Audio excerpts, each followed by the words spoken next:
That's right.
All right, might as well get it full. Or you could make it hip hop. Or we could do another style. It's interesting, you can turn anything into a musical instrument, right?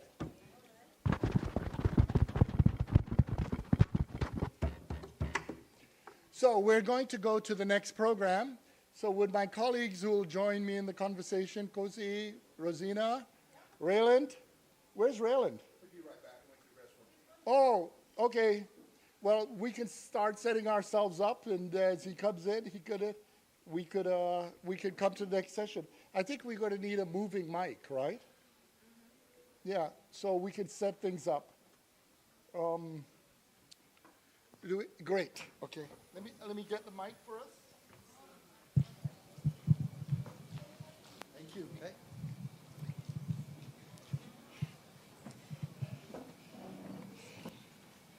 Okay, so now some of you didn't get to see it, but it is really true. I don't give talks or speak with my shoes on.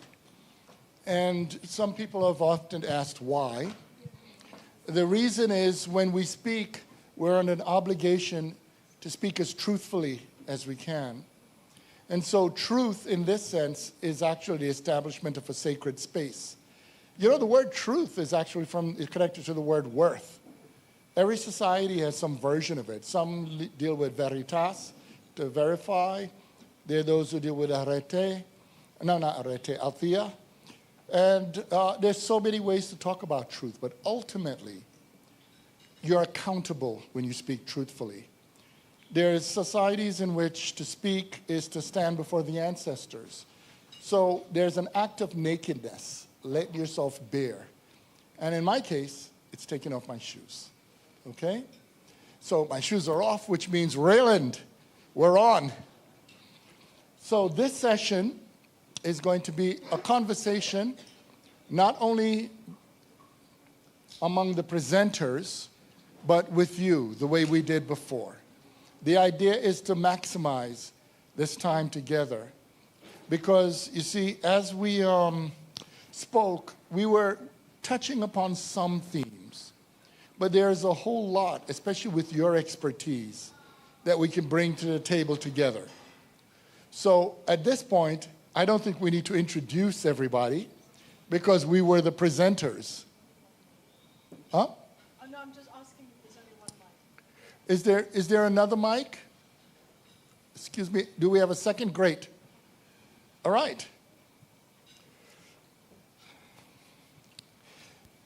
So, yes, my green coffee.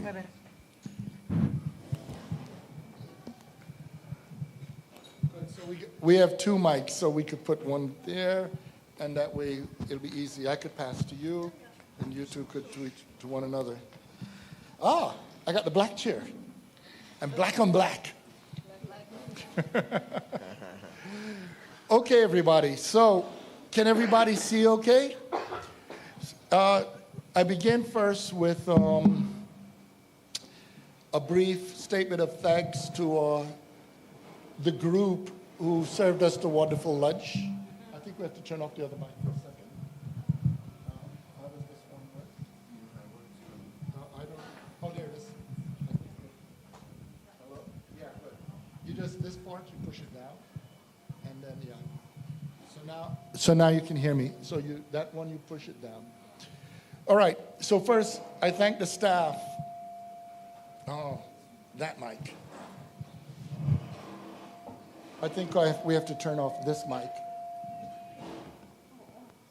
Oh, good. There was another mic. So first, we thank the staff for the wonderful work they did to bring us lunch. We thank, for those of us who ate, the animals. They gave their life for us. For the plants even, there's a comedian who once said, even a carrot screams.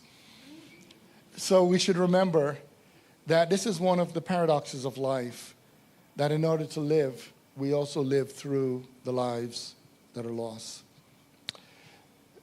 Additionally, I thank you all for the wonderful time we have had. I know it's just Wednesday, but it is a situation where there is no decolonial summer school without each of you.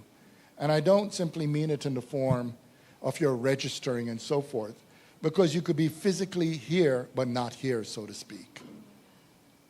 Additionally, to those who are looking online, it is the same thing. You are physically distant, but you needn't be socially distant. The sociality is the connectedness we have. So, I'm going to begin. The way we're going to proceed is we're going to have a brief conversation because we'd like to maximize the time with the rest of you. So we'll turn off and on the mic. Because there are things we talked about this week, not only about Fanon, but other themes that we could only touch upon. Because what you all know as knowledge producers and as learners is try as you may, you always think you know less, but then you always say, but I didn't have enough time, I know so much more. And that's because that's the point, there is always more. So without further ado, I'm going to begin with our first question that I would love to, the order in which I call of you all could speak. And the first question is really two questions. That way we can move quicker because I know a lot of you are brimming with questions and ideas. And they don't even have to be a question. It could be a commentary. The point is there should be a collective participation, okay? So here's the thing that's been on my mind that I'd like to begin with, okay? And it is connected to something I had written about many years ago. Some of you may have heard the word disciplinary decadence. It popped up now and then. Disciplinary decadence emerges when a practitioner treats their discipline as if it has the answers to everything. This is where some of you may have experienced it, where a sociologist may say to everybody, but your position's not sociological, as if sociology is the only thing. It's where a biologist would say, well, that's not a biological or scientific answer. A physicist may say that. An historian would say that's not historical. An economist would say that's not economic. A psychologist may say it's not psychological. And the arrogance there is they presume their discipline has the sole answer to everything. But that could only be so if their discipline was created by God. However, since disciplines are created by people, then disciplines are really an extension of people trying to figure out things with people. There's a negative model of looking at knowledge, for instance, where people see themselves as fighting. So they're trying to beat up others to show their way of doing knowledge is the best. That's agono, it's war. But you know, we already know the problem with that. You could win a fight and still be wrong. In fact, sometimes the person who's most wrong is the one who won the fight. All right? Existentialists say that's when winner loses and loser wins.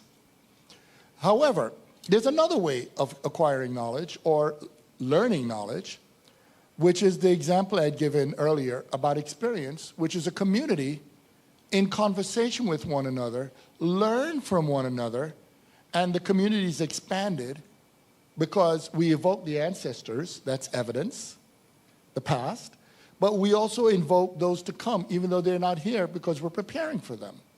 So the conversation, the accountability, transcends the moment. So I say that because everybody in this room has been trained in a discipline, but the very fact that you're in this room means you're willing to go beyond your discipline. So, with that said, I'll start with Kazi, or should I put in the Kazi? Which would you prefer?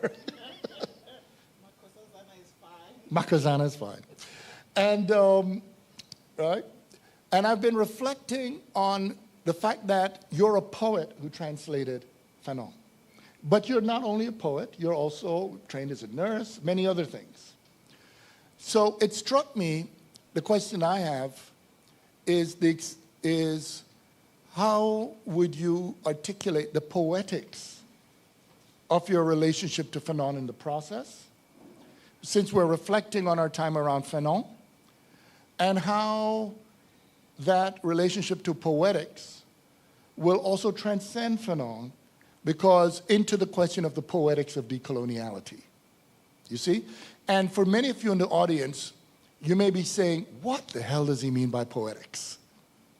You probably never heard that term before. And that's because in a very academic environment, you hear words like aesthetics, etc. But poetics is more complicated. You see? And many people in the ancient world, and many people in many societies, don't start with saying, I'm being aesthetic. Right? There's a way of speaking eloquently that's poetic, even though you're not writing poetry. There are people who may dance at a party, but when somebody is dancing poetically, you can see it. You could see when a chef, a cook, cooks through poetics what they produce. You could see how when your teacher teaches with the love of teaching, it exemplifies poetics. So poetry is included in poetics, but poetics is broader. So that gives you a hint of it, okay? To Raylan, and I figured the conversation would go there. It's the same thing, but connected to an ongoing concern of yours. And it's related to when I spoke earlier about theory. You notice I went into krisis, critic, right? Critical theory. So the question again about how, not only in relation to Fanon, the question of criticality, but also to decolonial thought. So this is both to Fanon and beyond Fanon. And to Rizina, again, what all of you have in common, because some of you may know Raylan is a jazz musician. Raylan is one of the things, in fact, about Africana studies. Yeah. Is that it's not just one thing, but in a way, if it's going, and then I'm going to come to you all. For Rosina, it's also, Rosina is a philosopher, a poet, a novelist, a social worker, a psychoanalyst, and more, you know, a dancer, and she even goes into the world of dealing with finance. So there's a lot. So, right? So I'd like, as you each think about it, one last point. In my writings on disciplinary decadence, I don't stop there. Right? The problem with disciplinary decadence is when you treat your discipline as the answer to everything. But if you let go, some people think the solution is interdisciplinarity. But that doesn't work. Because if each discipline comes as if it's a discipline created by a God, then it's like ships passing in the night. It's just collision of disciplines. Transdisciplinarity is when disciplines listen to one another with the spirit of learning from one another. So, for instance, in reference to myself, when I write, I never write as anything. I don't write as a philosopher, as an historian, as anything. I try to learn from what the plethora of resources offer the problem at hand and figure out what's most relevant, okay? So we could see this as transdisciplinarity. And this is crucial in terms of the question of decoloniality. But it's not the only important question, it's one of the important questions. So without further ado, we will begin with the first reflection, and then we'll go into the audience, okay? Because that's a two-part question. So we'll begin. No, it's not in order. We're going in the order I asked it, because I started with poetics with the poet. Oh my goodness. Okay, hi. You can. Okay.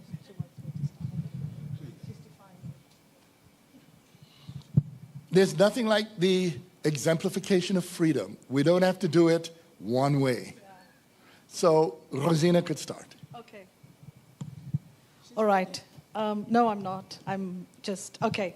So I was we had dinner last night, and Makosazana did tell me, see, there I just did the Cape Town thing. Instead of saying told me, I said did tell me. It's what Cape Town people do. Don't know why, but I still do it. That you may address the question of poetics. So I thought, please, he's not going to talk about poetry. Okay, so this is what I'm going to say. I had indicated yesterday that I learned really of Black Skin, White Mask when I was a teenager in the 70s at high school through the efforts of a young man with whom I changed homework.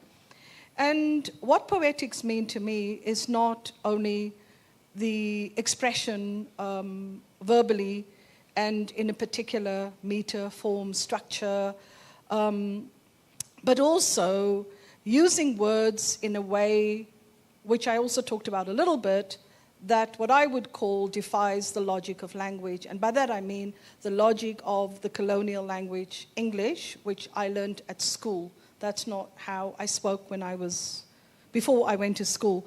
So for me, the poetics also means the way that I came to language. You know, it's the first chapter of Black Skin, White Mask. But also the fact that two things happened. First of all, I heard my grandfather speak Xhosa for the first time when his first leg was amputated, and thereafter. But it was also poetry that I went to when I felt defeated and defied sometimes, just as I was nearing the end of my high school years, because there was something that was much more performative. It's over there. Yeah, so there was something I wanted, because I just watched her video last night, which I think is absolutely stunning, the work that she's done on her experiences in Sweden. So doing the performance part was for me the exciting part of being able to say, with rhythm, with performance, with standing up, you know, where's Darlene? She's not back yet. Sometimes on the tables at the school, but being able to say exactly what was not being said in my classroom, but being able to say and talk about that unspoken, that forbidden, which of course was the era of Black consciousness, not only for Fanon but for Biko in South Africa. So poetics is very much, the poetics of Fanon is very much not only the analysis and critique with which Fanon offers us his work through all of his texts, but first and foremost for me it was Black Skin, White Masks, being able to use poetry in a public forum with performance. I mean, I have my first book was a poetry book. And so I was able to do that in a way, you know, as we discussed yesterday, because many of our teachers were threatened and challenged. You can't say that. I remember being in class, in biology class, and we had a teacher called Miss Pascale. She was an Italian woman who was always in some love affair that had gone wrong. And she was writing love affairs while she was supposed to be teaching us. And so we would be sitting in 5 rows, and she'd say, well, page number 12, the chapter on amoebas, you start. And then we're supposed to read 1 paragraph. And I hated this, because there was no talking. So each and every one was supposed to know, you read a paragraph, and then you read a paragraph. So I figured out which paragraph would be mine. So I quickly rehearsed it. Oh, I also forgot to, I don't know if I ever mentioned, did I ever tell you that I did drama when I was a kid? Well, you probably figured that out, right? So yeah. So I said, okay, 1, 2, 3. Okay, this is going to be my paragraph. So I rehearsed it. And one of the things I didn't talk about this morning, which was on my mind, but I thought this is too packed, was when it was my turn, I looked her straight in the face and I read the paragraph by looking at her, right? So contempt, showing your colonizer contempt by the look on your face, which basically says, and I'm going to use nice English, I know what you're doing. I will not participate in this, and I will do this on my own terms. So she said, get out, Rosina, get out. So I stood up. And so all the boys always sat in the back row so they could throw things at us, most of the boys. And so they said, if you throw Rosina out, we're all getting out.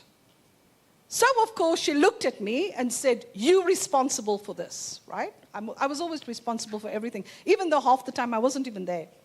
So we all got up, and one of my friends, classmates, said to her, you only teach here because you get more money, but you don't give a damn about who we are. And her response was, I don't get paid to know who you are. I get paid to teach you. And as we sort of walked, for those of you who've ever been in Cape Town, we all had our things to say to her. She could not believe. She called us rude.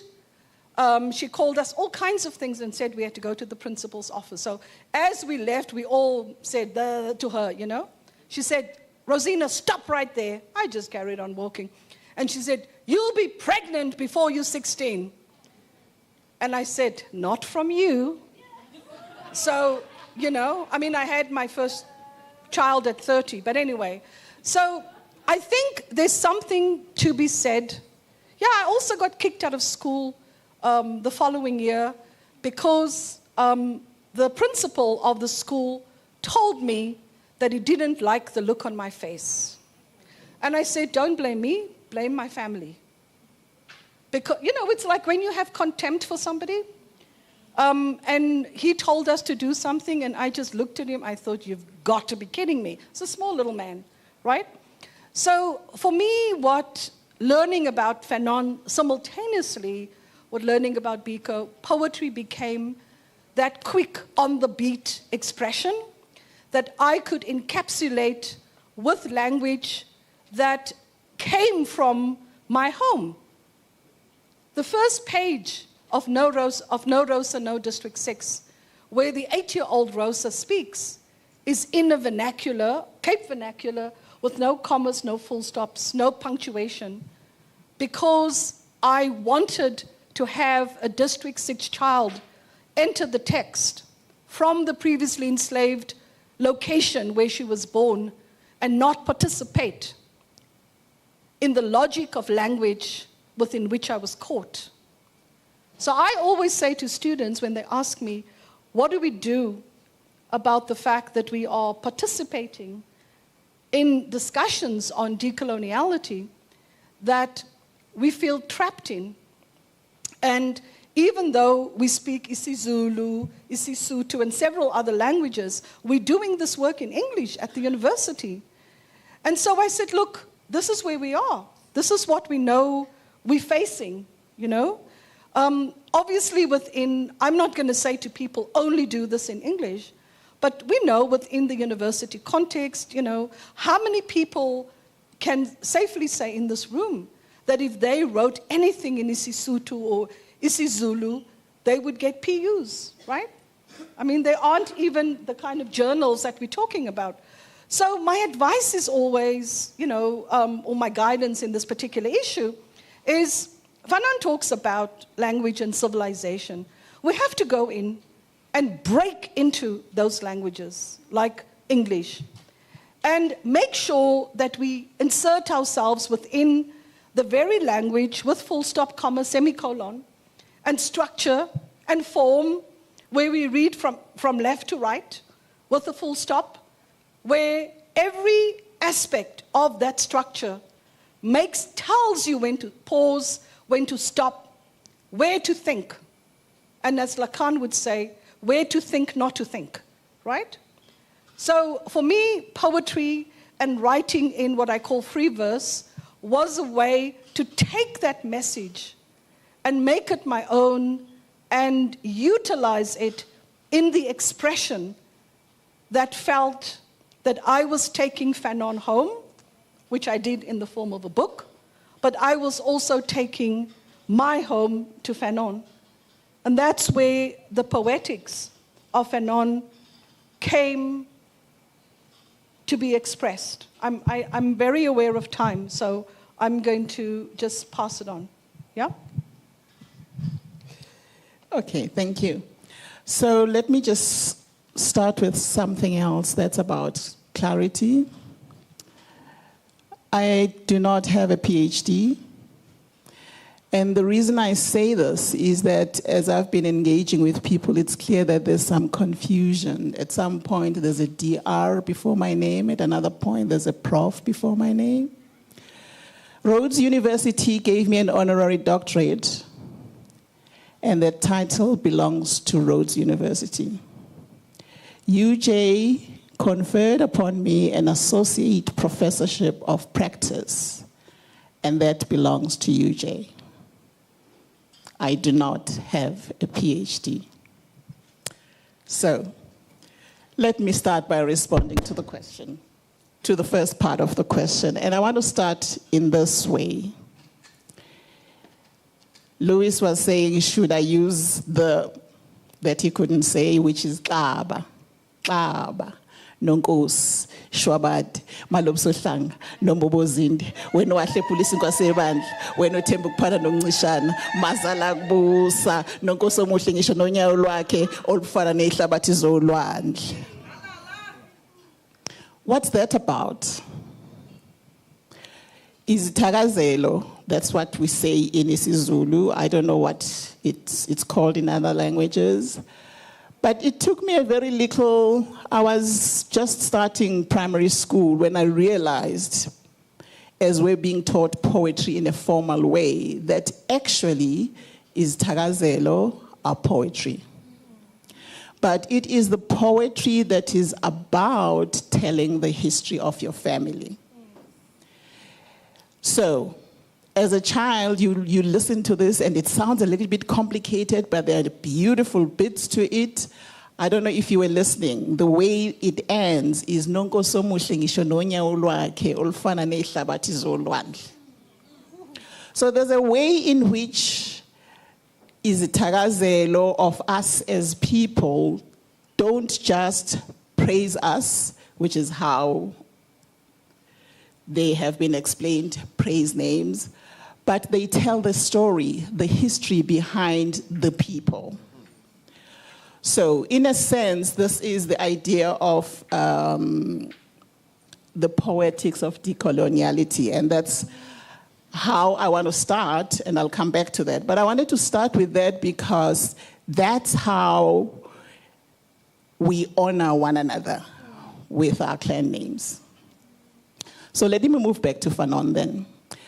When the people who were here on Monday heard me say that people who commissioned me to do the work explained to me that the reason they approached me was because I was a poet and poets know how to work with language. I thought, okay, fine, I just thought I was a poet. But here is what was surprising to me. It was finding how Fanon actually wrote in a very, very poetic way.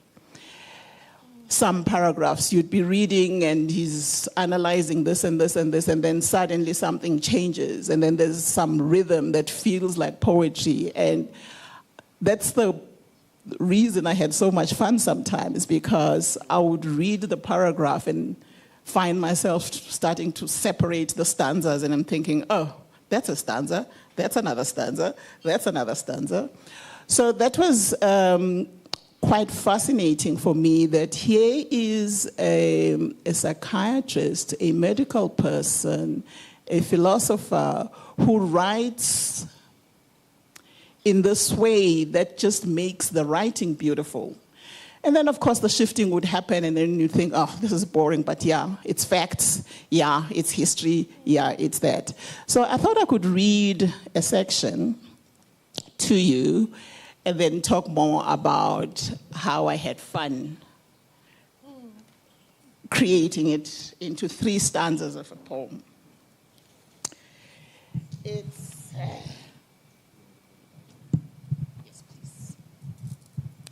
It's on page 66, and this is the very first chapter on violence. The colonist sector is a sector built to last, all stone and steel. It's a sector of lights and paved roads where the trash cans constantly overflow with strange and wonderful garbage, undreamed of leftovers. The colonists' feet can never be glimpsed except perhaps in the sea. But then you can never get close enough. They are protected by solid shoes in a sector where the streets are clean and smooth, without a pothole, without a stone.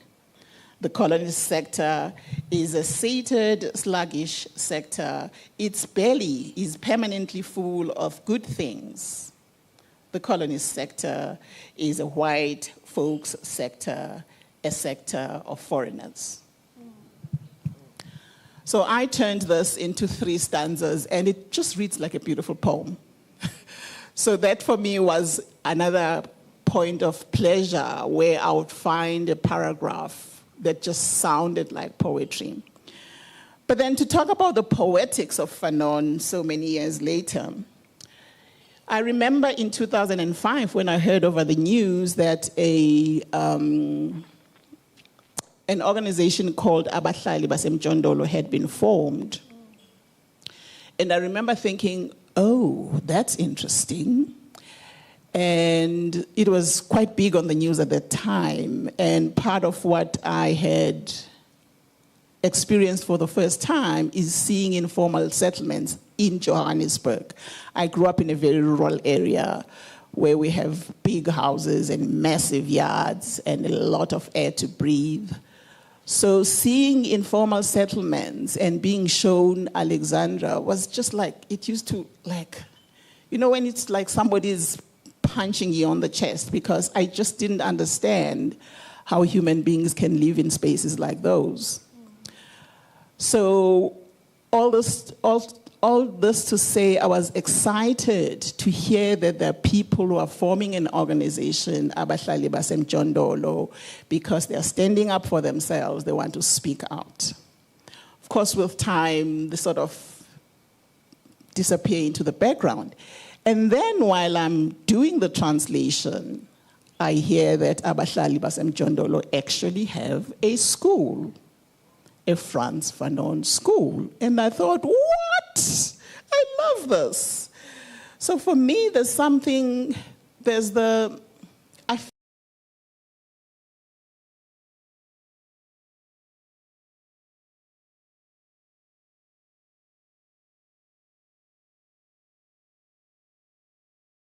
are talking amongst themselves, with themselves, challenging authorities, and starting their own school.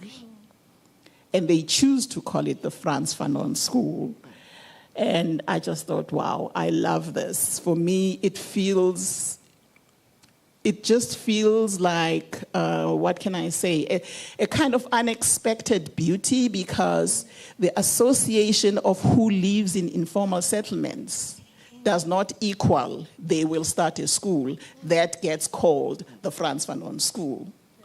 So that for me was the kind of beauty that I thought, wow, I like the activism of today. It brings such beauty. It was in October then, this year, after the book had come out, that I got a call from one of the women who said, we'd like you to come and talk to us. I said, yes, I'd love to. So we're planning that for 2025. So for me, that's how I would respond to that idea of what are the poetics of Fanon in this particular case, with a specific South African example. Do we do decoloniality in the next round, or should I just finish with that? I should continue. Okay, so the second part of the question is the poetics of decoloniality. And the example I'm going to share was inspired by, I don't remember who was speaking on Monday who mentioned Ndebele paintings. I don't remember who it was. But the reason I want to share that example is because what happened in 96 when I came to Joburg in 1990, but in 96 I moved into my own home. On the one side I shared a wall, they call them semis. On the other side I shared a driveway. And the walls used to pain me. You know, if you've been to Joburg, you know how the homes are surrounded by walls. And I wanted to be in a home and that is not a flat. You know, I didn't want to be. So I decided, what am I going to do with these walls? And then when my mind was made up,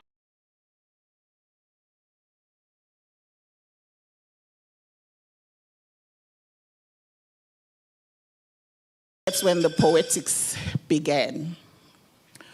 Within a day, there were people sitting watching the work unfold. Oh, before I get there, when she arrived and she took out her instruments and her paints, I kept thinking, where's your ruler? Why didn't you bring a ruler? Because in my mind, you can't get those straight lines with your free hands, right? Yeah. And I remember feeling so stupid. But anyhow, so what then happens is people stop, they sit down, and they just watch because they are fascinated. This is in Bellevue East, you know, kind of like the suburbs where you wouldn't expect anybody to choose Ndebele paintings. So on all those days when she was painting, there were people. So I started offering, people needed the toilet, they needed water, they needed, you know, then I started baking muffins.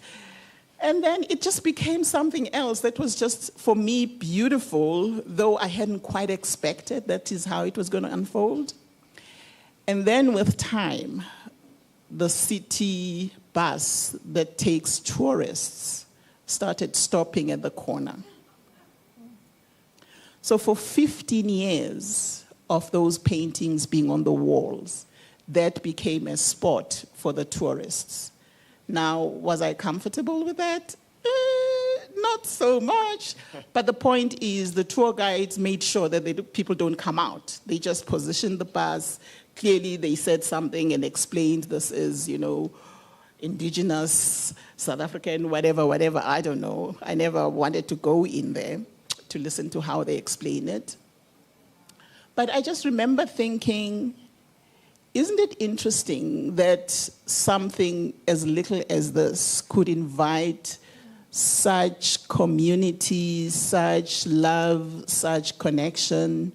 And of course, besides the city bus, young people would just come against the wall and take photographs.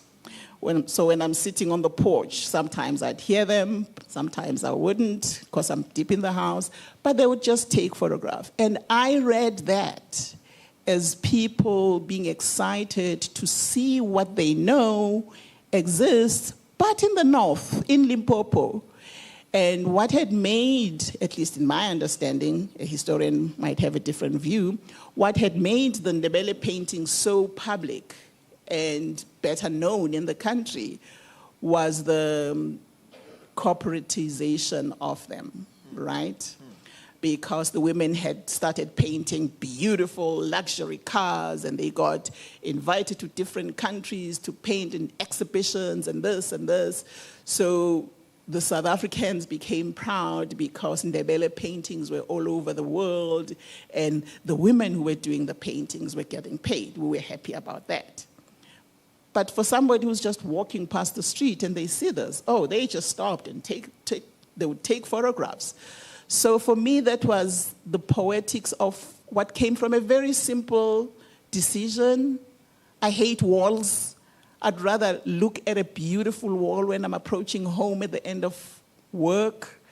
And it just became this beautiful thing of people owning this and loving it and enjoying it.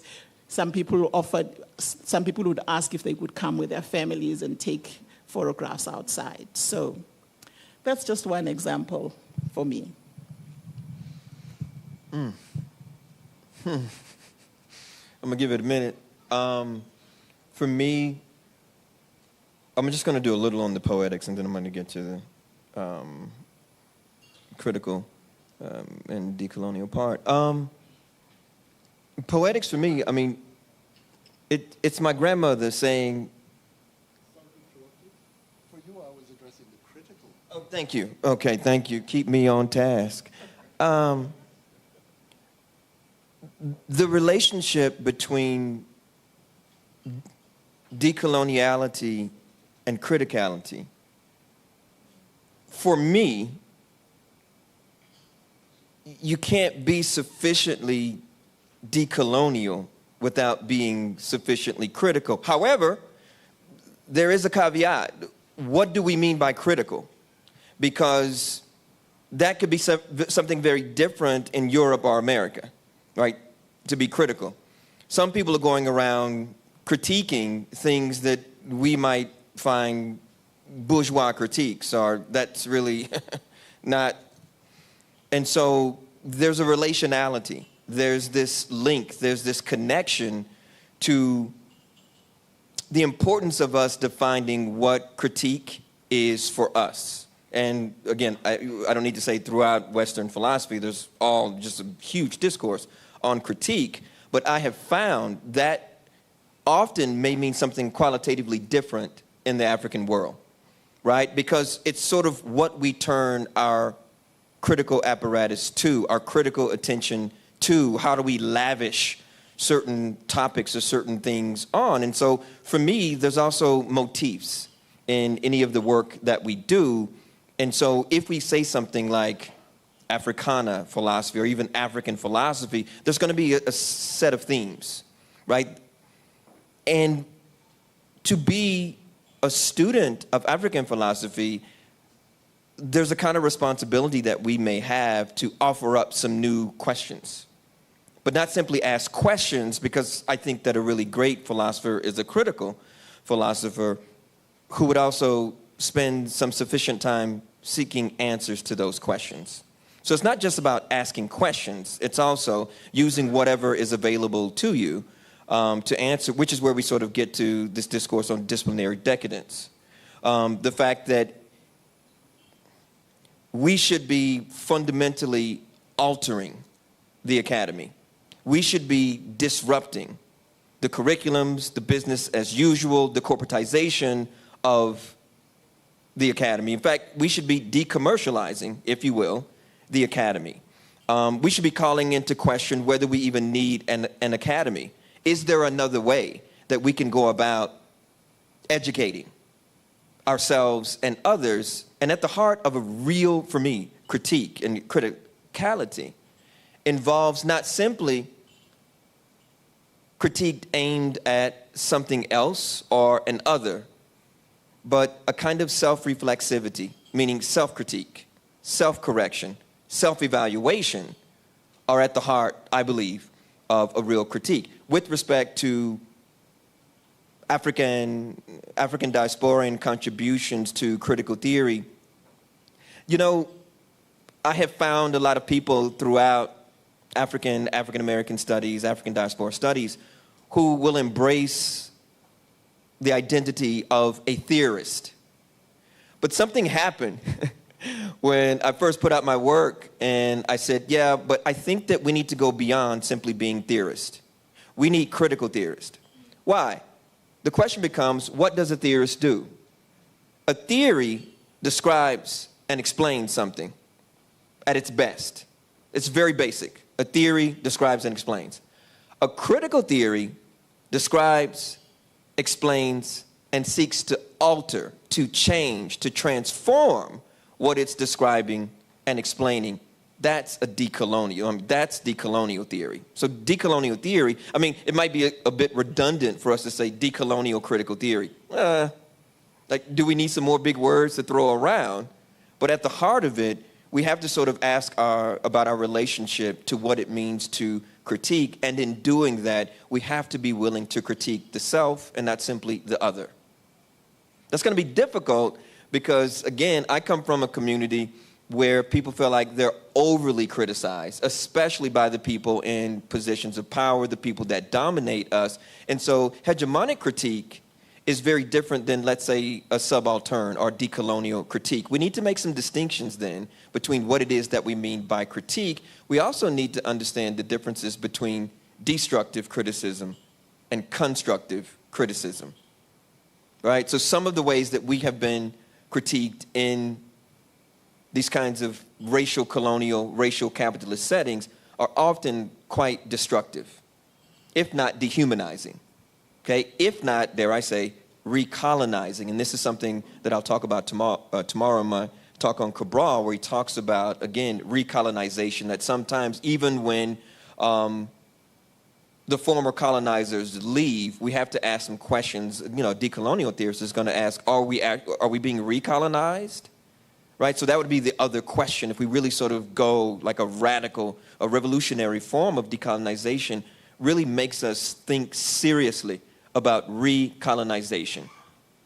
How even if you remove the former oppressors from it, right, there are ways in which we have to ask ourselves, are we experiencing recolonization? We said something similar in terms of America about the convict lease system. So even after our enslavement in 1865, they instituted this new system where they could throw us in jail for simply sitting on a bench. You know, you can't stop. You have to keep moving. You know, 2 or 3 people couldn't congregate or gather together, or they would throw you in the convict lease system. And so they would literally lease you out to these big businesses, and you would have to work for them. This is where we get Sam Cooke's song, Chain Gang. You know, that's the sound of the man working on a chain gang.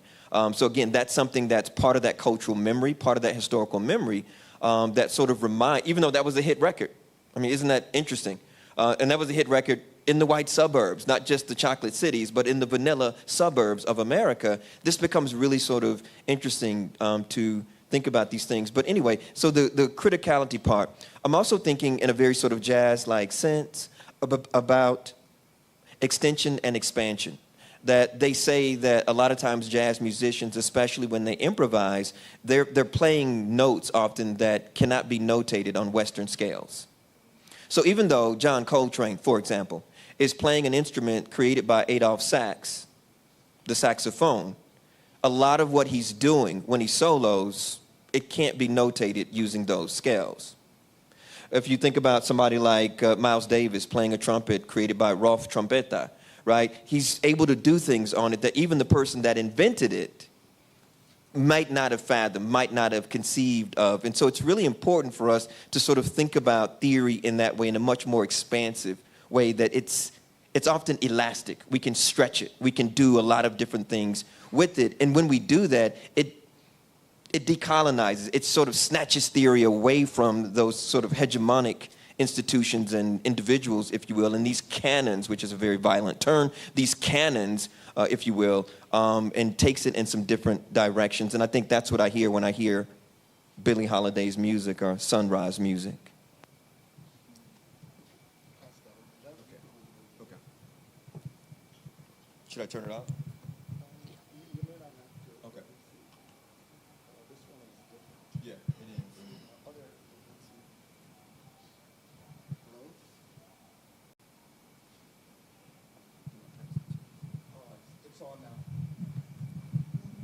Oh, good, it's on.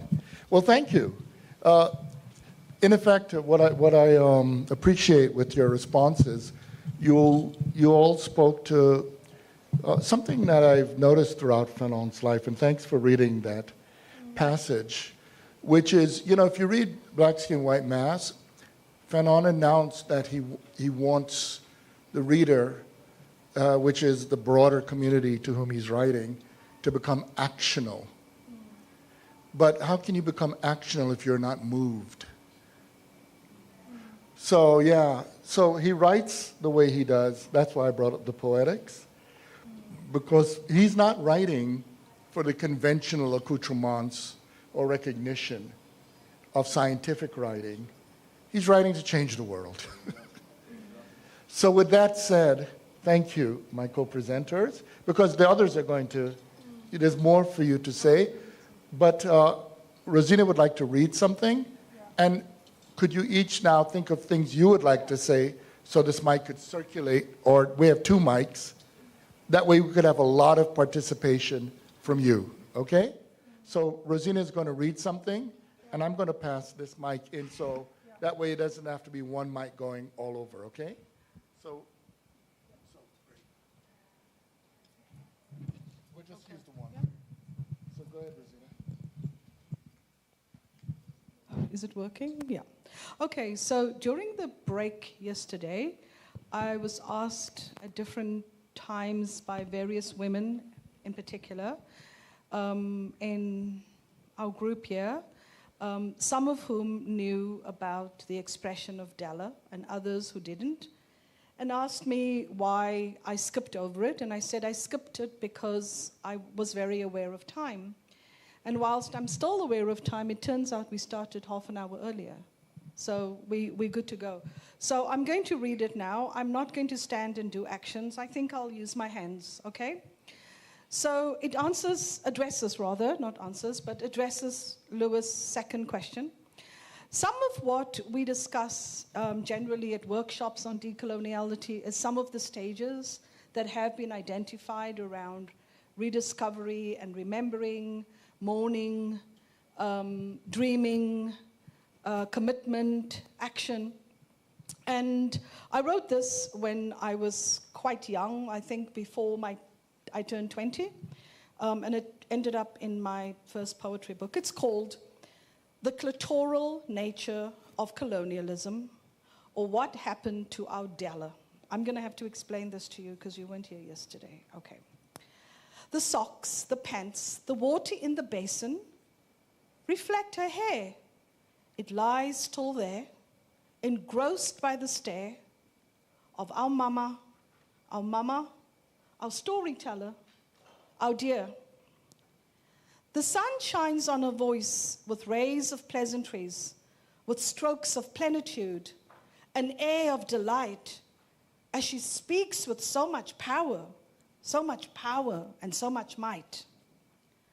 Our eyes survey her presence, and she asks that we not despair. This is about life, about the life that was and those to come and those to regain for pleasure and not shame, of lives and land to reclaim and rename, of experiences unknown, untold, but bold. But behold, Mama tells the story, and so it unfolds. We hear Mama talk about the shore, the tip of Africa, our home, our life, meaning Cape Point, about the white man's dreams and oh, so galore. She tells of their desires, of the young black girls they admire, of the girls who they ask to parade, not in the sunlight, but in the shade, where they lie and compete for fresh black women's meat. And so they explore on every possible shore forever and ever, for black women, for their Della, for their things that hang like grapes, for the things that hold their men things tight, for the Della brings delight and pleasure to the white man's leisure. The story is not finished. We are told that there is more. We know all about the shore, about the rules and the law, about the women who lived before, about the times when we were more. Mama tells about the times when the rivers ran and ran, when they covered all the land, when the women washed in the shore, when they were grabbed and spoke no more.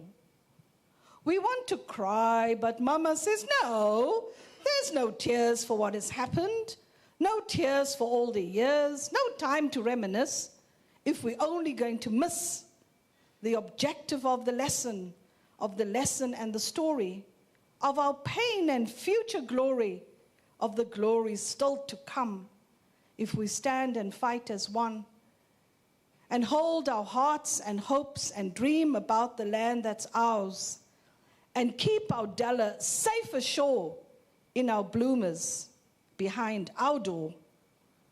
Our Della, our heritage, and still our fight, our knowledge, our history, our right, our land, our culture, in their hands held tight. The plan is clear as daylight.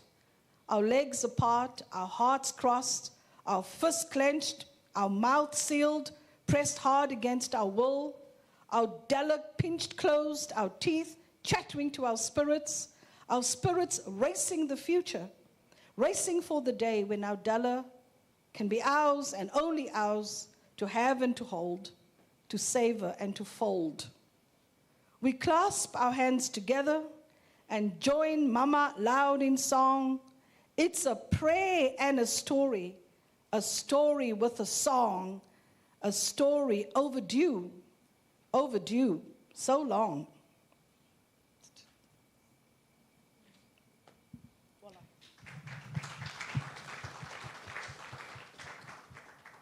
So I think you have all had some time to reflect a little. So lay it on us. Let's hear from you. Yes. Allow me to sit, my feet are very swollen.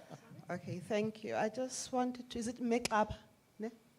Yes, I want to reflect on what you said because it's a very personal reflection for me that as we talk about decoloniality, when you recited Istakazelo, I'm sorry, I'm a Sesotho speaker, so I might mangle it. In Sesotho, ke seboko, right? And a seboko is not just a praise, it's your genealogy, your identity. And as we talk about decoloniality, I'm always amazed by the extent to which we only do it to a certain level. And we don't want to get into the households and the relationships, the different impacts it has on men and women in terms of our identity and some of the practices that we embraced from colonialism, which is, for example, Siboko, Istakatelo. That is your surname. But we did not have that specifically being called that. When colonialism came, we were forced to have a formal, continuous name, because in my culture, it would have changed from one generation to the next because you used your father's name. So when you ask a Mosotho what is their surname, they borrowed from Afrikaans to say Fani. Fani is from Afrikaans, Van what. And from that, we also got to get women to then change their names when they got married along Western and Christian lines, because your Siboko and Istakazelo never changes. It's part of your DNA, but we don't challenge those things. We talk about other things and then we just move on at a higher level of what colonialism has done to us, but we don't get to that personal level where we say, what have the women lost? And why are we treating it as business as usual? Because then we say, we can't go back. Of course we can.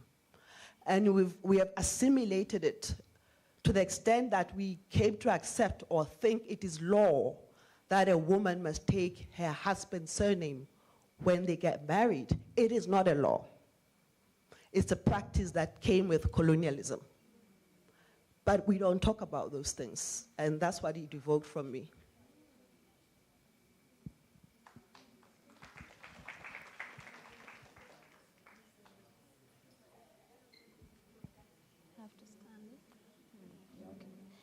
Thank you very much, Profs, for the wonderful submissions and presentations.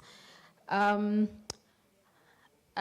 am from the Department of Performing Arts and Film, so I really connect with everything that you're saying about how we make use of our creativity in dealing with all these things that we have been talking about. And this further, shows how the richness of our language, metaphor, the idioms, which I know that as a people, black people, Africans, we are gifted with. The diverse languages are such a power.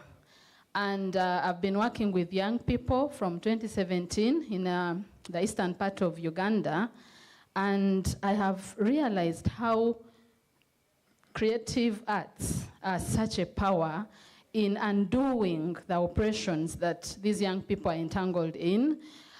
We work with different themes that are not essentially rooted within decoloniality, as we may put it, but again, you can't disconnect the narratives from the colonial constructions.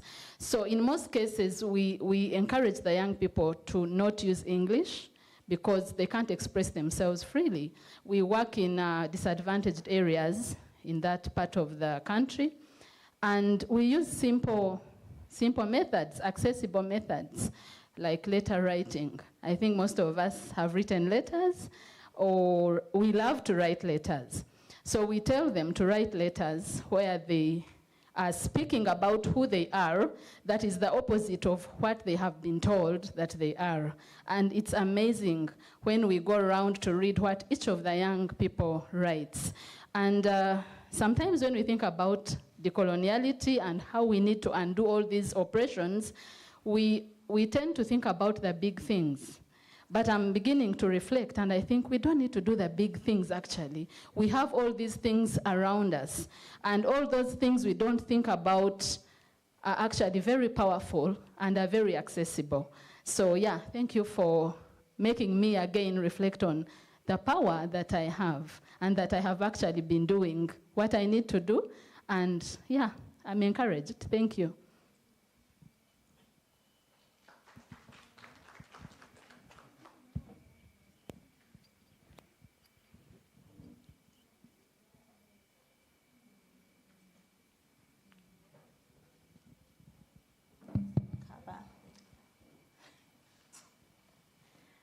Good afternoon. I'm quite intrigued by the discussion on iThakazelo. And I think often when we talk about decoloniality or decolonial thinking, we often think about the return to the roots, the beginning, right, of self, of what defined, at least for us, being African. And, but I'm also thinking about the in-between experiences that we got to have as people that have led into our reality today. And I'm interested in what you said, Dr. Kaba, on the background. This is your family history. This is the story of your people. And I'm just interested in maybe the literary workers of the now. Are we thinking, because as a writer myself, I write children's stories and other stories in between. Are we thinking about how, or imagining how the story would have continued? Is it okay for us to want to advance the story of our people in that format? And can it also register in the family in that way, rather than just us keeping it to the then past about, yes, and like, what if we then continued the story and said, oh, and then they recited in Soweto because of black labor at some point, and then there was this woman, she was called this, and this is her experience, this is what she did. So yeah, this is just like a brain teaser type question.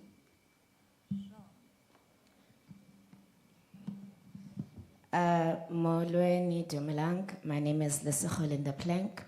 I think I'm very fond of this session because poetry is my first love, even though I've run away from it many a times.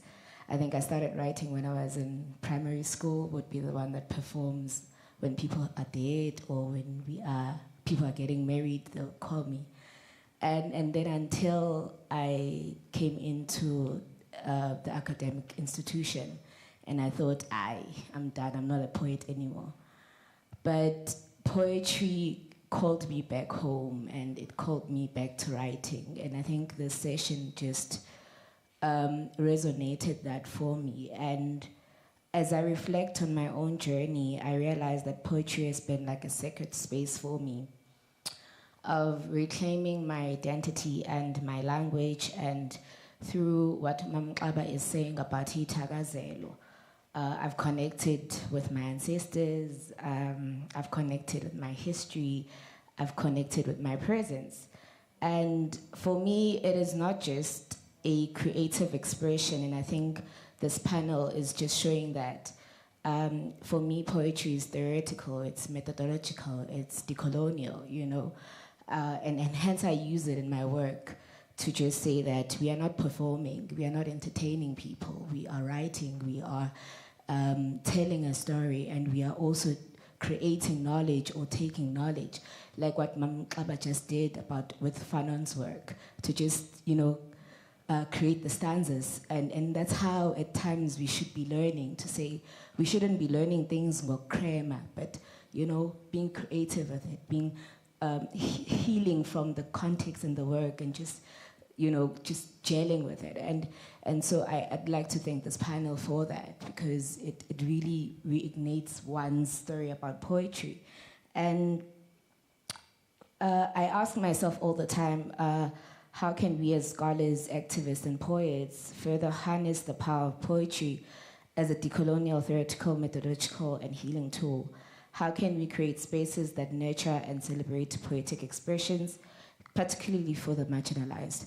Just want to share just something before I close. There was someone at a symposium who shared that her supervisors, her PhD supervisors, refuse for her to use poetry in her work. And we just said, if you really feel that you want to use it, utilize it. And she's going against the supervisors. And it really, really hurts me, because it always sounds as if poetry is not as important, it's not decolonial, it's not methodological, it's not important. So it's always that we always need to say, this is important work that we are also doing. Thank you.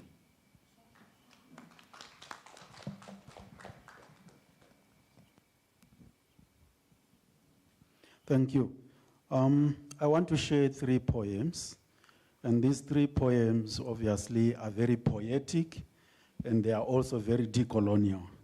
And some of them are based on my own experience, so I would like to read them. The first one comes from one person called Canon Banana. Canon Banana was the first ceremonial president of Zimbabwe, just to give context. And in his book, The Gospel According to the Ghetto, Banana wrote, "Our Father, who art in the ghetto, degraded is your name. Thy servitudes abound. Thy will is mocked as pie in the sky. Teach us to demand our share of gold. Forgive us our docility, as we demand our share of justice. Lead us not into complicity. Deliver us from our fears.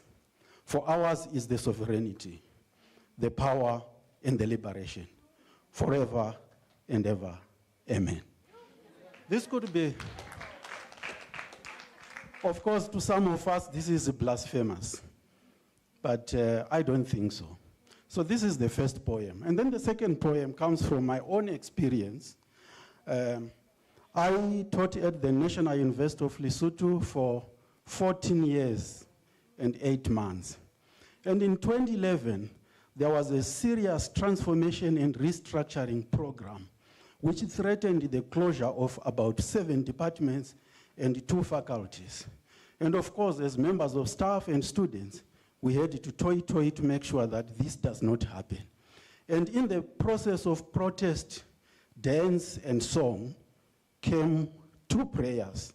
One of them is called NUL, which is National University of Lesotho, NUL Beatitudes. It goes. Oh, all right, I will try. So it's called NUL Beatitudes. It goes, it's very short.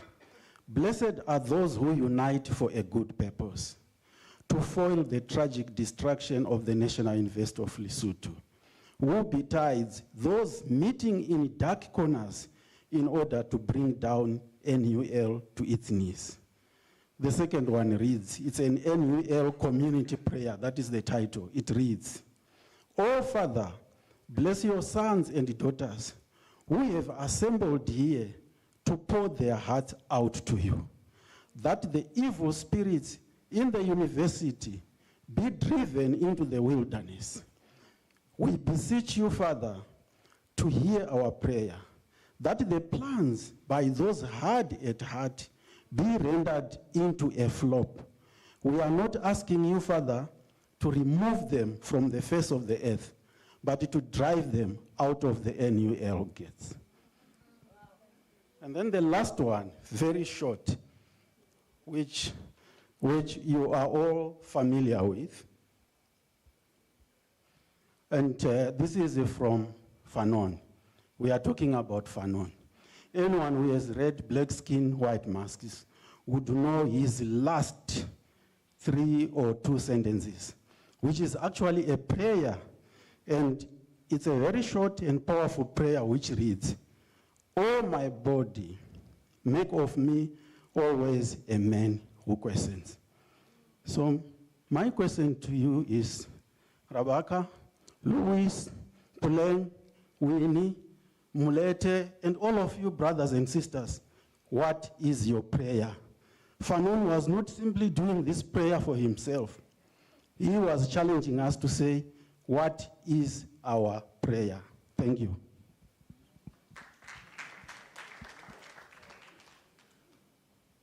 Thank you very much. I've been trying to observe what's going on in Africa, leave alone South Africa, because I'm a big fan of big debate in South Africa here. I keep watching people, how they're struggling with issues of land, and my brother was talking about land question.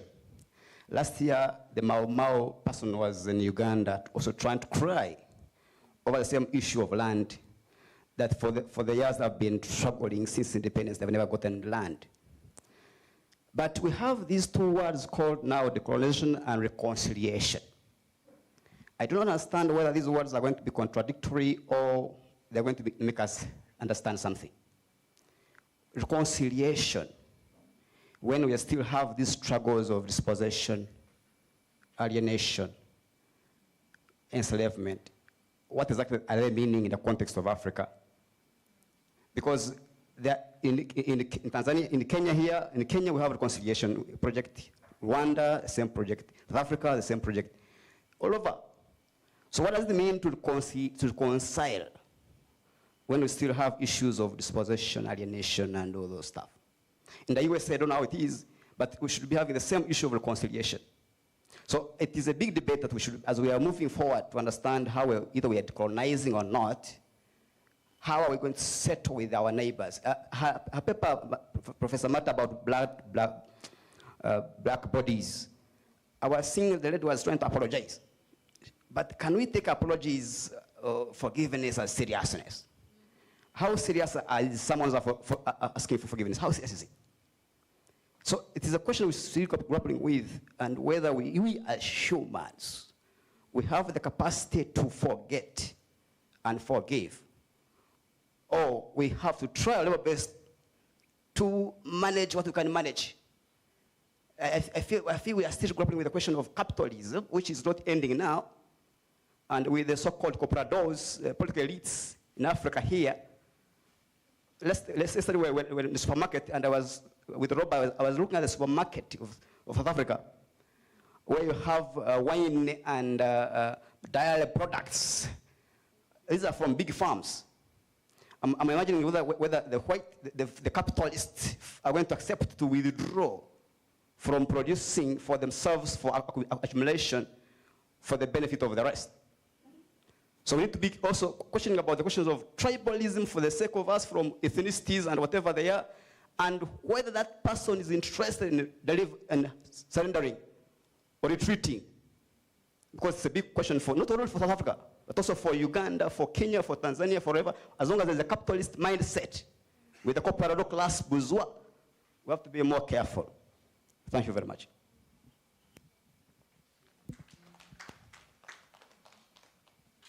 Do you want to take another one? Thank you. Colleagues and panelists, after all these ethics and isms and ologies in our disciplines and sciences, what would you say, and I'm very cognizant about what Prof. Gordon said about disciplinary decadence. I'm not hoping for the decolonial field to be a panacea, you know, with all the answers or solutions. But in terms of Fanonian thought, and I'm bringing here the aspect of political economy, to say at the end of the day, for me, what is important is for Africans to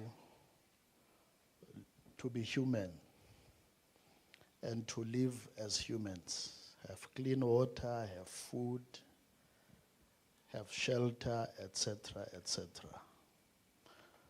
What would you say would be the Fanonian guidelines or solutions to post-colonial Africa, in which, like I said earlier, in our context in South Africa, both the colonized, the formerly, or the colonized and the colonizer are here. And the structures, the economic, socio-economic structures of colonialism and apartheid are still intact. And I want to be human enough to transcend race. I want to look at Leon and not see a white man, and see a fellow human being and be relational with him. But I'm not oblivious to the material conditions of black people in South Africa. By all indicators, you look at all the stats, black people are by and large in the bottom rung of all mobility indicators in South Africa. Even, as a matter of fact, we are even worse off 30 years later in terms of stats. How do you imagine, or what would you say a decolonial African or South African society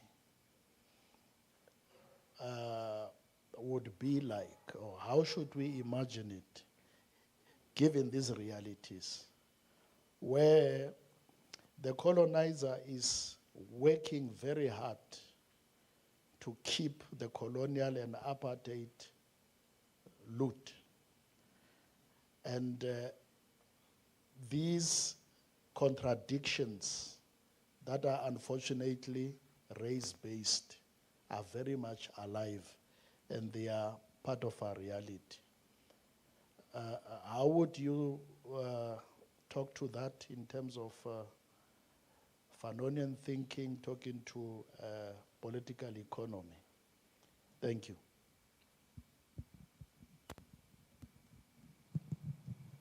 Would it be okay, as some folks reflect upon questions they may have, just to check the time? What time is it? We started half an hour. No, but what time is it now? I think 3:30. Okay. So is it okay if I say something and then we go? Okay, well, first, thanks all of you. I hope everybody was paying attention to everybody.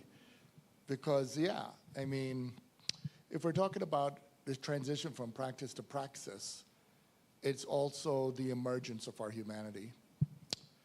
The poetics question, I'm glad that it stimulated that reflection about being moved.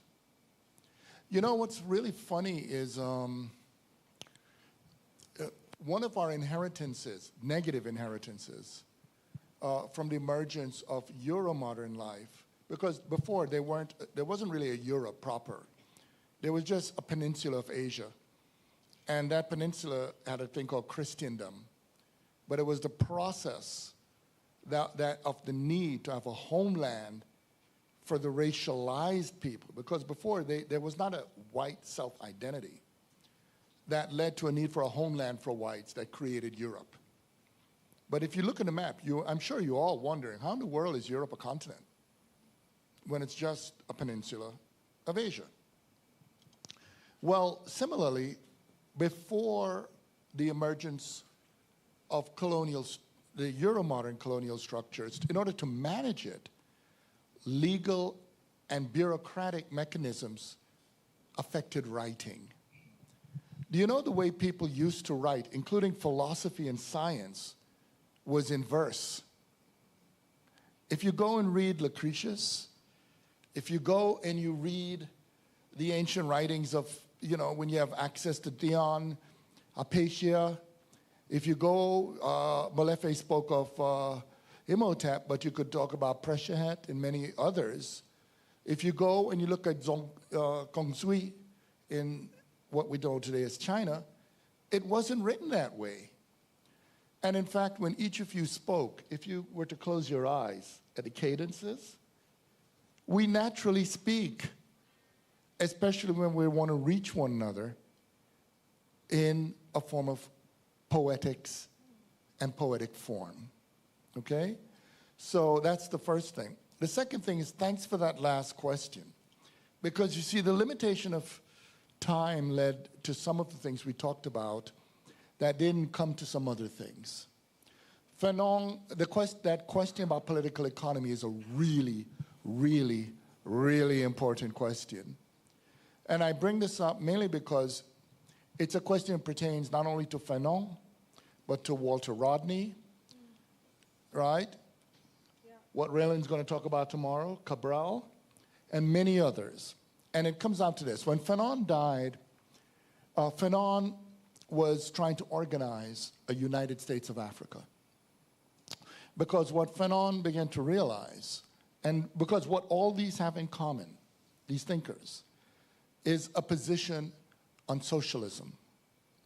But the thing is that we have been so battered down in the way we talk political economy that many people don't actually interrogate questions of capitalism and socialism the way in this meeting, for instance, we interrogated concepts like modern and power, right? So, but before I continue, I do think a future decolonial summer school should be devoted to a conversation on political economy. Okay? I do think so. And right now, I'm not going to outline all the reasons, but I'm just going to say a short thing. There's irrefutable proof that socialism works. And whenever I say this, people are often shocked, right? And we're in a country where there's absolute proof it works. Another country in which there's absolute proof it works is the United States, right? If you pick United States, Canada, you pick Sweden, you pick anywhere where you can see, and South Africa, where you could see structural white wealth. I'm not talking about if you have an individual billionaire, okay? Because if you were to look at the United States today, when you look at the number of billionaires, the larger number within them are actually non-Jewish Middle Easterners. The second group are East Indians, right? And then, and then you get to, right, in terms of billionaires, the number of whites. However, if you're not talking about billionaires and people heading to $1 trillion, if you're talking about groups where the majority of the people are above, not below the poverty line, It's absolutely, categorically, across the planet, whites. Now, how is that so? And this is where the proof comes in. The proof that socialism works is white wealth. Because everywhere there is structural white wealth, you will see that it was created by socialism. In the United States, there was a socialist structure that afforded more options to whites than to other groups, and thus the ability to accumulate wealth and continue from there, not only through land, but other forms of capital, but it includes land, was to whites. In apartheid South Africa, it is shocking how much subsidizing of white wealth, of white people, there was. And in fact, the negotiation that the United States did for the transition was to make sure it barred socialism. And so what happens is that structure meant that blacks entered naked capitalism and neoliberalism when whites had the benefits of socialism. And I know this because I also have white relatives in South Africa. And I could tell you, when I first met them, they were not big entrepreneurs. They weren't big medical, professionals and so forth. They were everyday people who had jobs like cashier, salesperson, in a regular store. Yet when I went to their homes, there were 5-bedroom houses overlooking the Atlantic Ocean and all kinds of things like that. If you go to the United States and you look at many whites in the South, again, they may complain, but I remember when I was a kid, man, the kind of stuff that what a white person would call poor, right? So here's the thing. That's subsidizing. Why was that subsidizing there? Well, if you look at the United States as an example, there was a problem. Naked capitalism doesn't care about your race. It wants to extract and exploit. The problem was it was being done with racialized slavery. So here's the problem. If you have the top rich whites and you have the enslaved, racialized blacks, if you have poor whites, how can you use an ideological framework that tells blacks they're inferior to whites if there are poor whites? You needed, for the preservation of white supremacy, to have affluent, structural whites. Thus, in the United States, there was profound investment in not only for education, but also for loans, also for exactly from the passage you read, how you would make sure a white community looks, how often public services from sanitation, et cetera. So it meant part of being white is even if your actual income was low, the buying power was high because you didn't have to spend extra on those things. You see what I'm getting at? So in effect, if one were really committed to undermining racial inequality, the transition in South Africa needed socialism. There needed to be something that created the options for people who were poor, who were overwhelmingly black. Today in the United States, people are always saying the word class, but if you look carefully, in England, the United States, Canada, and here, when people say class, you ever notice they never mean black people?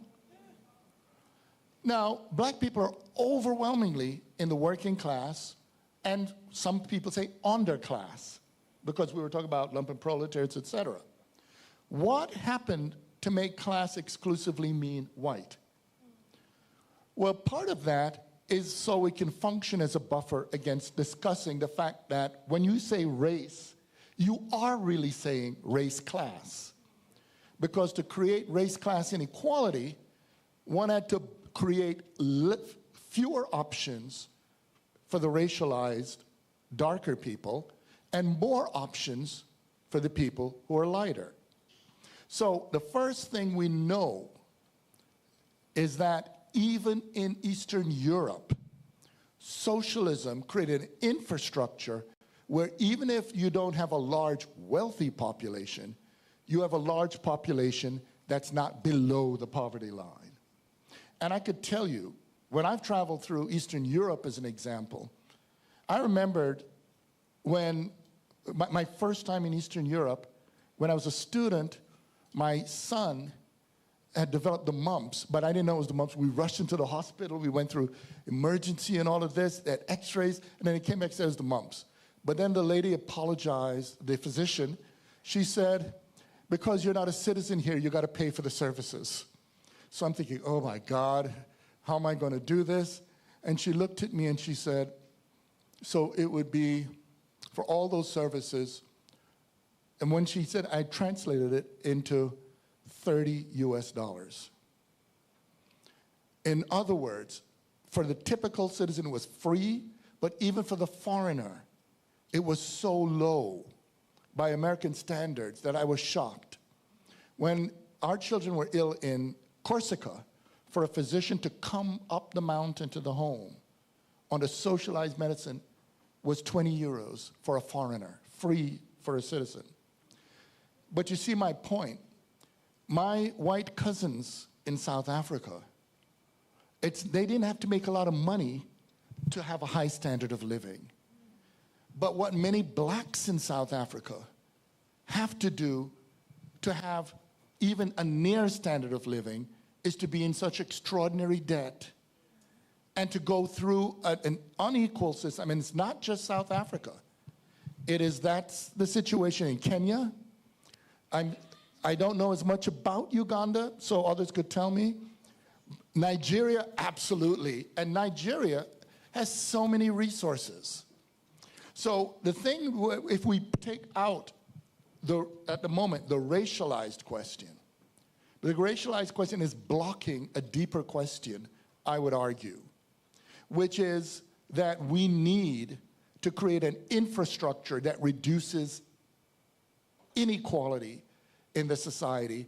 And we can do that through creating not only legislation, but a political economy that can have access to a lot of things. Because you see, it could include land, but it has to include land in such a way that it's possible to keep the land. You can give land to anybody, but you could have a legal structure that make them so much in tax debt and a lack of capital that they end up actually losing the land to someone who could come in. And this is exactly what global finance capital would like. I know I'm getting obscure, but one of my areas is also political economy. I'm getting a little obscure now, but you see my point. I do think, but here's the thing, we don't want to talk about political economy in a way that alienates connecting to that question I asked about poetics. In other words, the mistake we make is when we try to talk about political economy in a way that doesn't move us and make us connected and understand it. And I could tell you, there was when I was in Makonda, I had gone to a township where I met with high school kids, where we spent 5 hours. I was supposed to meet with them for half an hour, but we were so connected. We spent 5 hours. And I'm not kidding. Every one of those kids went and rethought their relations socially and politically, economically, and they were able to build all kinds of things for the community precisely because they began to see that this is not an issue simply about what can be given to them, but what can be generated and organized at a communal level so they could work together to make things work better. So I do think there needs to be a decolonial, because this is a decolonial summer school, conversation on political economy in our terms that would make more sense. It don't have to be in the sense of a political economy with a philosophical anthropology premised upon the human being as a psychopath or a sociopath, selfishly hoarding everything. We need to build one that's premised upon a different way of thinking of how we organize our economies. So thank you so much for asking that question. And I don't know, when it would be, but given the argument about transcending disciplinary decadence, there's no reason why a poet, a dancer, a dramaturge, a physician, a nurse, a physicist can't have a conversation in political economy. Because I was able to have that conversation, as I say, with secondary school young people in a township. Surely a community of minds like this that come to this summer school can have such a conversation. Anyway, that's my initial thought, and I could pass it to the others. Would someone like to take next?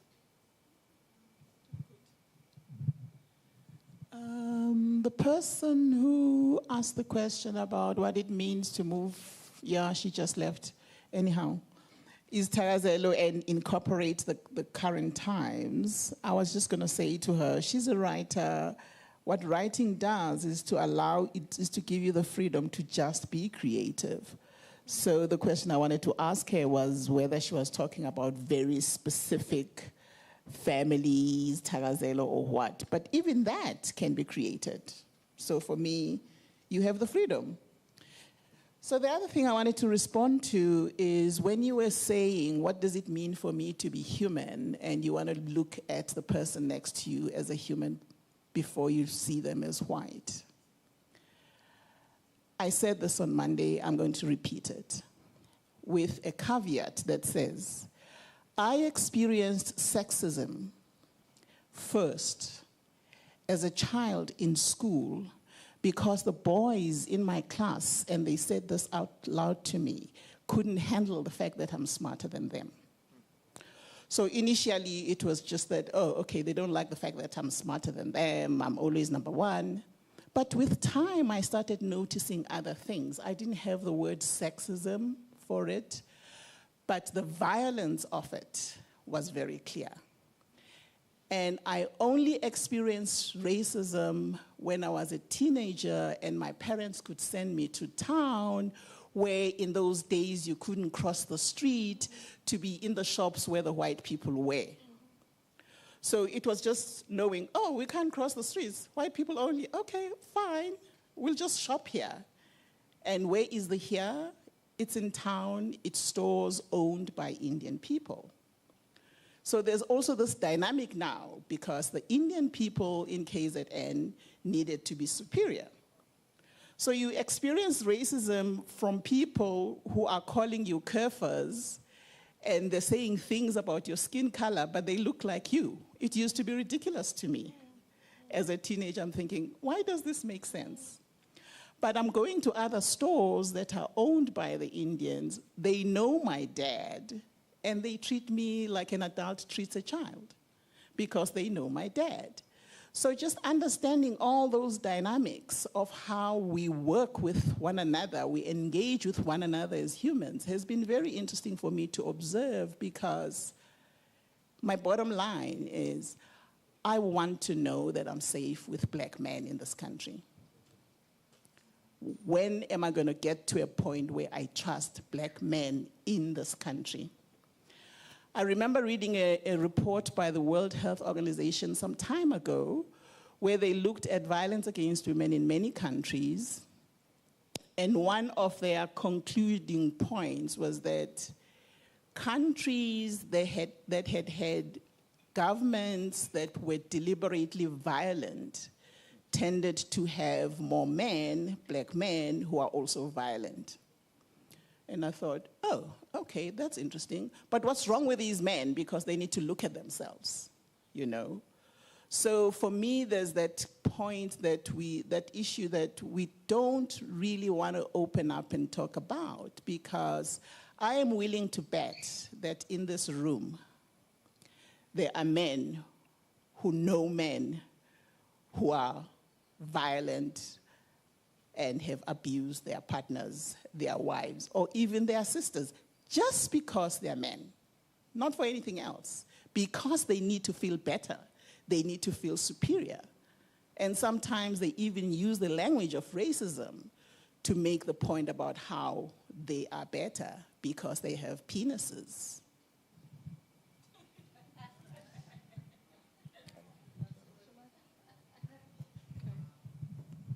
Hi.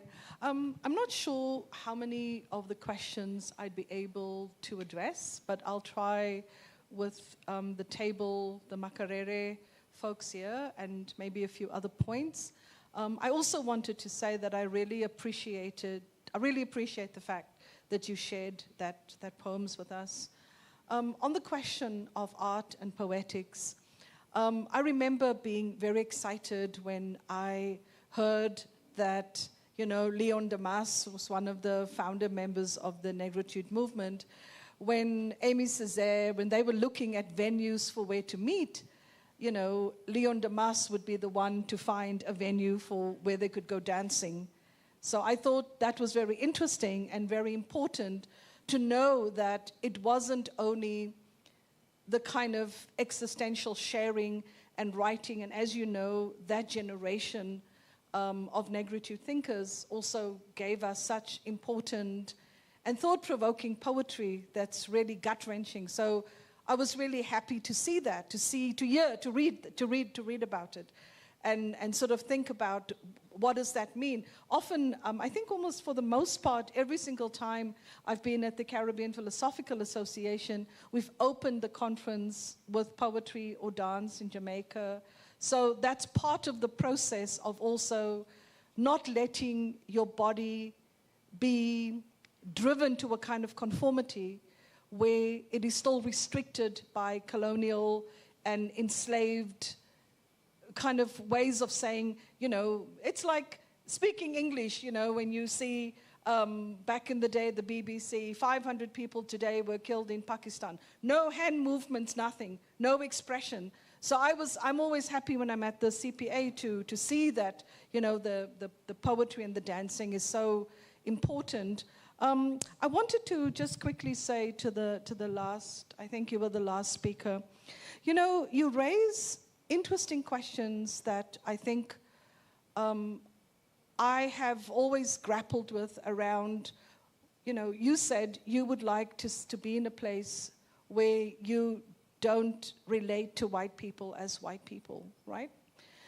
The problem with racism and, how a system of white domination functions with the agency of the person who accepts the racialization, who through their agency perpetuate, maintain, reproduce racism, is that they have not been taught to stop. They have not been taught, to how do we not reproduce, how do we not maintain, how do we not perpetuate this thing called racism that we claim to be against. I think Albert Memmi has a very good line where he talks about how we have all these verbal protestations, but often not met with a plan of political action. And the issue is not that people are white. For me, that's not the issue.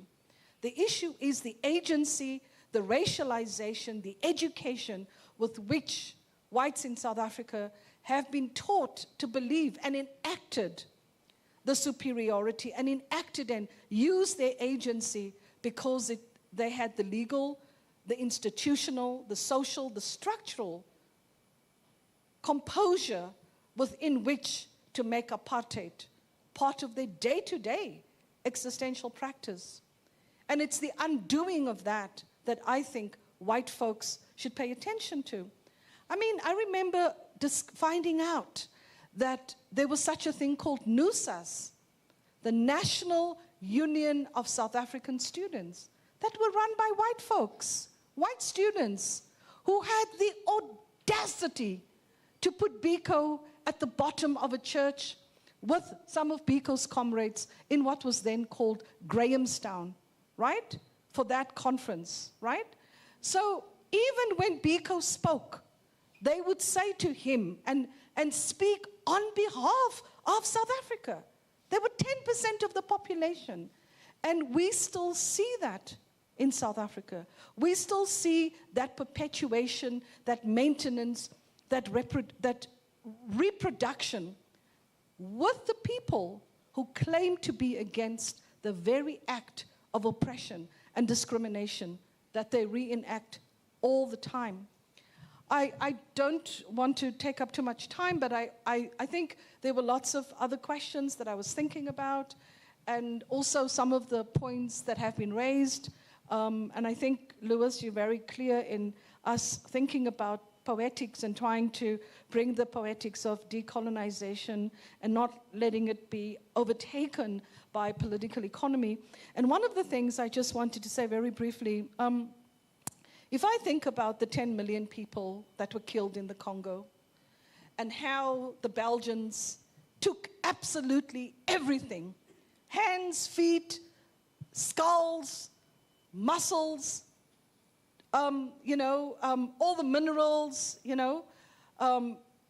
and there was no payment, the people in the Congo were never paid. So when Walter Rodney talks about, how Europe underdeveloped Africa, he's not only talk about an underdevelopment in terms of structure, in terms of the finances that were directed, but also when you go to Europe, to any place in Europe these days, for example, Germany, right?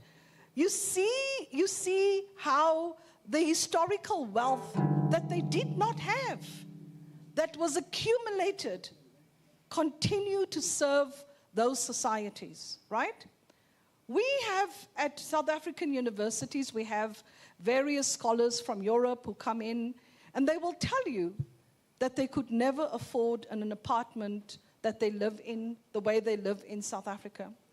So we know when you go to museums in the UK, you look at what they call the artifacts that they've accumulated. You know the fact that they took Sarah Baartman's genitalia in France and they put it in the museum and they charged people money to go and have a look at it until Diana Ferris brought it back to South Africa. So the kinds of things that we are faced with are in terms of how do we work towards, I think Biko was very clear in telling white folks, work with your white population.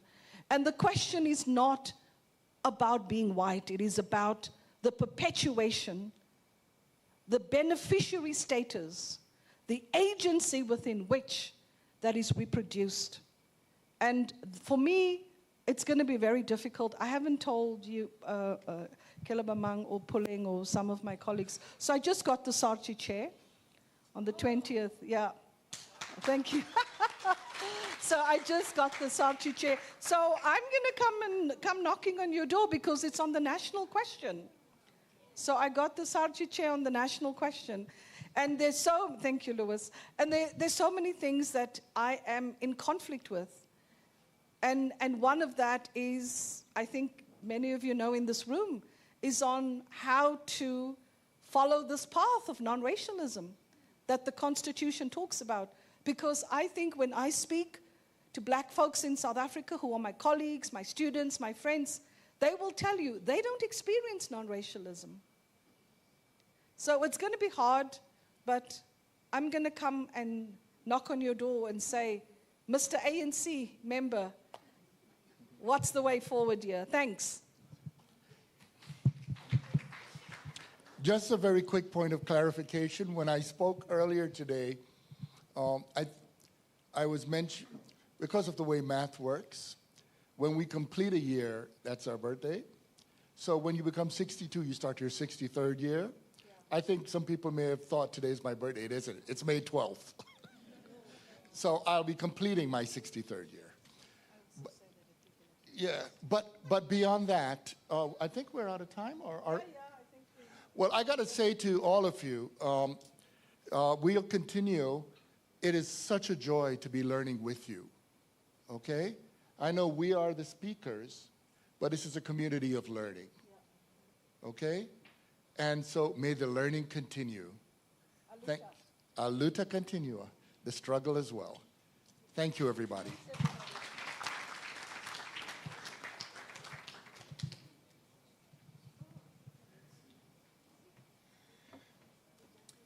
Thank you so much, professors. Indeed, we are a community, the community that we have been building and becoming part of since 2013. Thank you so much, for the insights and for this symposium. And thank you to our online participants. Thank you to the colleagues who came from the offices to join us. I see Professor Madise, the chair, the director of the School of Humanities, and earlier on I saw Professor Stanley Madonsela, the chair of the Department of African Languages. Colleagues, you know what? We are blessed. There's a young man that just walked in, and then he's saying he wants to play the Ugandan harp and music for us. So I'm just going to request that you grab your cup of coffee and biscuits, you come back, you sit down and enjoy the music. Thank you so much.